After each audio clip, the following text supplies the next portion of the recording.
What's up, everybody? Welcome back to the channel, and welcome to my review of the Loft Discs Bohrium. Bohrium is an extremely fast disc. It is a 14-speed. It's the first driver from Loft Discs out there in Denmark, and thank you very much to them for sponsoring this video. You can find their social media and the link to their website to order these in the description below. This is a very unique disc. You can see it has this extremely rounded inside rim there, and that is reducing the drag and allowing this thing to be extremely fast at a 14 speed. The flight numbers are not listed on the disc here, but it actually does include this little booklet with these prototypes and the Founders Editions from the Kickstarter, and I'm going to try to find you guys some information in here real quick. Pretty cool, actually, to have all this information. I don't know if I even read this, to be honest, because I wanted to get out there and test the disc kind of independently and just see how it performed. But there's a look at the flight numbers: 14, 6, -1, and 3. And based on our testing and my evaluation of the disc, I think those are pretty accurate for sure. You know, glide is always subjective. If it was 14.5, -1, 3, I'd probably go for that as well. I'm going to show you also on this page. Gives you a little bit more of an idea of the shape of the rim and the flight plate as well. So it's got a little bit of dome to it, and I'll show you the pop on it in just a second. But there you go. Thin flight plate, shallow rim, rounded inside rim, wide rim with a sharp, pretty sharp points to allow it to be quick through the air. So that's the little booklet that comes with it. Let's take another look at this thing. Loft Discs, this one doesn't have the stock stamp. This is a prototype, I believe. 167 grams, and there is the extremely interesting rounded rim shape. Now, I wanted to make sure I got 3 different guys to test this disc, or 3 different throwers to test this disc, because I wanted to have more data than just how it worked for me, because it's a little bit of a unique design for sure, and I can't really think of anything else that's quite like this. There's apparently a disc called the Quarter K disc I've heard of, not anything I've ever tested or that I'm going to go looking for, to be honest. I think Loft actually did a video where they tested this alongside discs like that as well, if you're interested in that sort of thing. Again, you can find their social media and their YouTube handle and all that stuff down in the description below. You can see this one has a little bit of a dome to it, basically right in line with that diagram I showed you, but you can hear the heartbeat on it, and you can definitely notice the thin flight plate. I can notice that for sure. It feels thin. And it feels like my thumb will dig into it nice, and I really like the feel of the wide rim. You guys know I have big hands, and this thing feels really nice to me. I'll show it to you in my left hand to get a better idea of my power grip on it. Feels good. No problems at all in terms of the feel of it. It's very unique and interesting, and again, it might be a turnoff for some folks. Andy didn't quite care for it. He's kind of old and boring, throws old boring discs, and he had some trouble with it. He was definitely felt like it was coming out early. I kind of wonder how much of it was him kind of writing it off before he even really tried to throw it, but you'll see in the footage it's definitely coming out early on him. For me, I'll throw it early now and again during testing, but I'm never quite sure if it's me or if it's like, it doesn't feel like it's slipping out of my hand early. I think it's just a really fast wide rim disc. I'm trying to throw it hard, and I'm messing up my timing more than anything. But when I hit it the way I want to, this thing goes really far, and I like it a lot for low line flex shots and long hyzers, basically what I'm using it for in my bag. If I want to throw something that's stable, it'll have a sweep, strong kind of sweep fade finish to it, but it'll still push forward, and it's fast enough to get me distance. I really like this thing, and it's just a blast to kind of try to rip it over and throw it far too. So I like to rip it over as well. Again, you'll see more flight footage as we go along here. But yeah, all in all, the feel in the hand is not a deal breaker for me, but it's definitely something very different and unlike anything else you might have tried.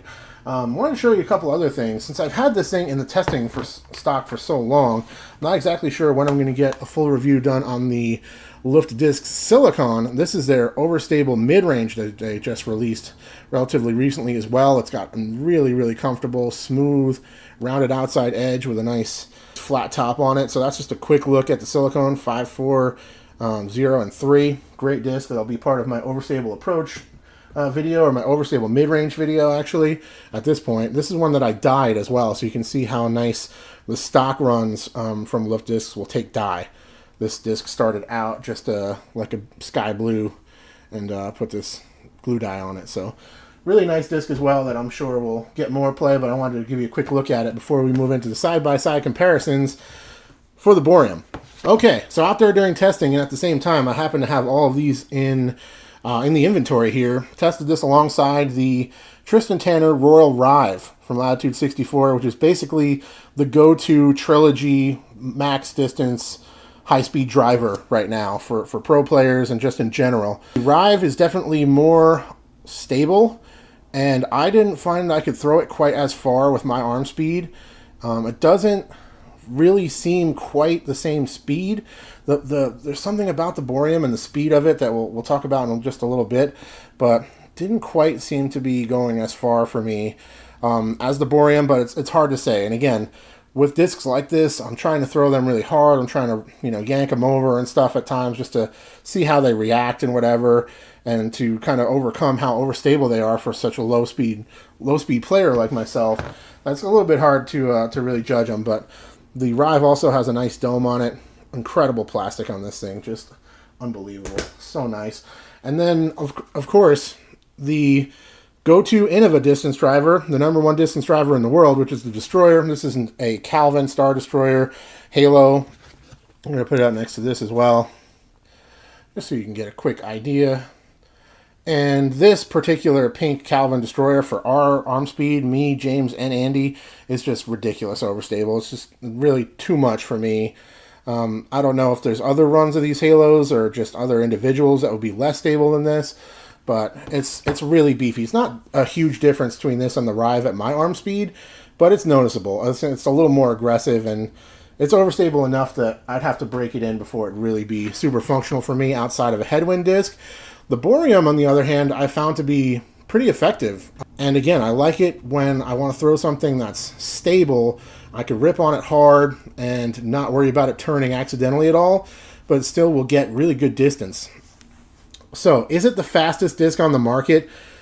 Based on my objective opinion during testing, I can't think of another disc that seemed to move as quickly through the air as this one. Now, I've tested the Missilin back in the day, which was kind of a similar thought process where you're trying to reduce the drag on the surface of the disc, allowing it to cut through the air faster.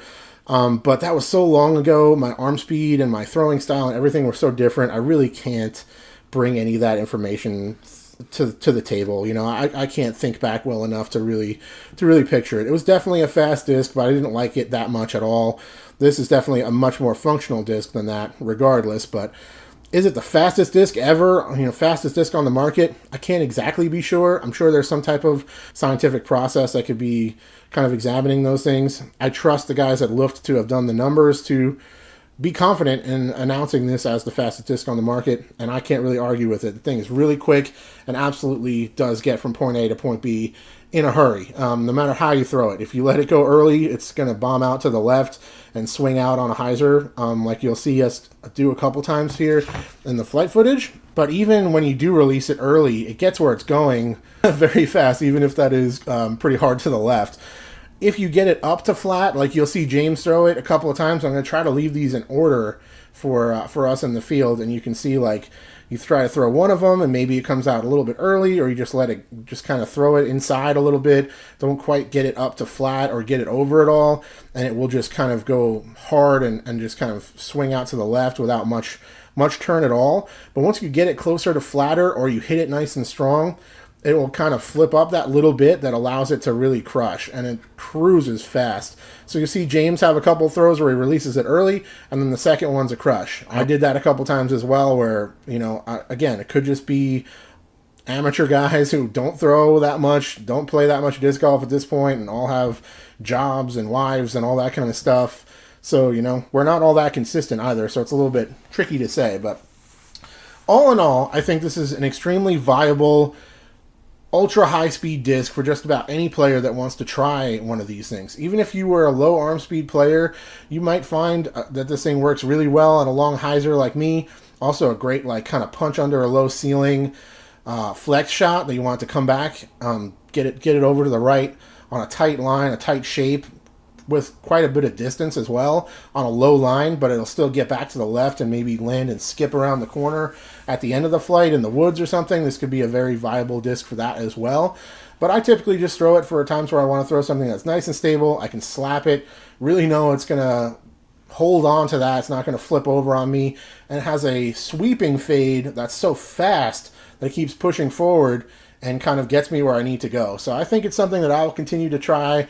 I would like to try some of the newer runs and maybe a heavier weight just to see how the stability varies. That might be something that I examine eventually. That is my full, long-winded review on the Loft Discs Bohrium. If somehow I did not touch on something that you want me to talk about, just let me know in the comments. I'll answer any questions you guys might have. Thank you once again to Loft Discs out of Denmark for continuing to support me and hook me up with these great discs to test and review and show off here on the channel. I enjoy being in a relationship with them here with the channel and being able to test and evaluate their really interesting discs that they have coming out over there in Denmark. Thank you to all of you guys for watching. Big shout out to the Disc Golf Nerd Patreon support team. I will talk to you all very, very soon. Cheers.